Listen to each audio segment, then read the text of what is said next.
Welcome to Agile Highlanders. Have you ever been frantically dicing an onion in the kitchen while the pan right behind you is already violently smoking? Professional chefs avoid that panic by using a habit called mise en place.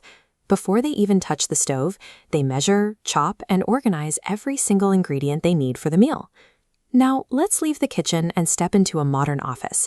The setting is different, but the mistake is exactly the same. Most teams make the burning garlic mistake every single day. They jump straight into writing code or designing pages before they've actually prepared their ideas. When a project falls apart, it's usually not because the team isn't working hard. It's because the disaster was decided days earlier, during those quiet moments where the preparation was ignored. Let's look at how successful teams stay calm. It starts with a simple change in how they look at their upcoming work. Every project has a backlog. You can think of this as the project's pantry, a big, messy storage space where every task and idea gets tossed for later. If you don't look after it, this pantry gets chaotic. It fills up with vague requests from the boss, urgent bugs that need fixing, and half-formed suggestions that nobody has quite figured out yet. High-performing teams use a habit called refinement. It's basically the team's version of pre-chopping their ingredients, taking that pile of ideas and getting them ready before anyone starts building. First, they turn vague ideas into clear instructions. Instead of a note saying, "Fix the dashboard," they write down exactly what the screen should do and how they'll know it's truly finished. Next, they take the monster tasks and split them into smaller, manageable pieces. Then, they estimate the effort of each piece and shuffle them based on priority. The most important, ready-to-cook tasks move right to the top.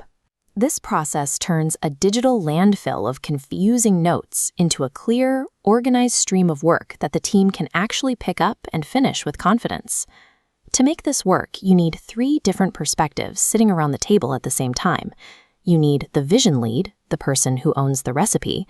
They decide what the team is building and why it matters to the people using it. Then you have the process guide.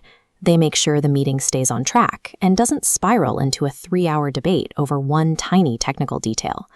Finally, you have the builders. They provide the reality check. They're the ones who spot hidden risks and figure out exactly how the work will be done. To keep things moving, these prep sessions are strictly timed, usually just 60 to 90 minutes. It's a focus check-in, not a marathon.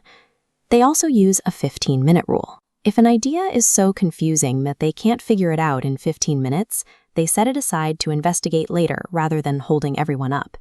If you're missing any of these people, or if you let the meeting run too long, the prep work stops being helpful and the team slides back into the burning pan chaos. When you get this right, the workplace feels different.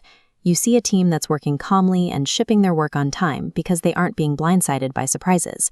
The biggest payoff happens on the day the team plans their next week of work. Because everything was prepped early, the planning meeting becomes wonderfully boring and easy.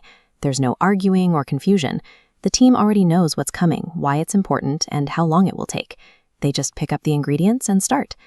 Ultimately, great teamwork isn't about running faster. It's about taking the time to chop the onions before you turn on the heat. Just remember, a great project list isn't something you just find. It's something you carefully tend to and clean every single week. Thanks for watching Agile Highlanders, and we'll see you next time.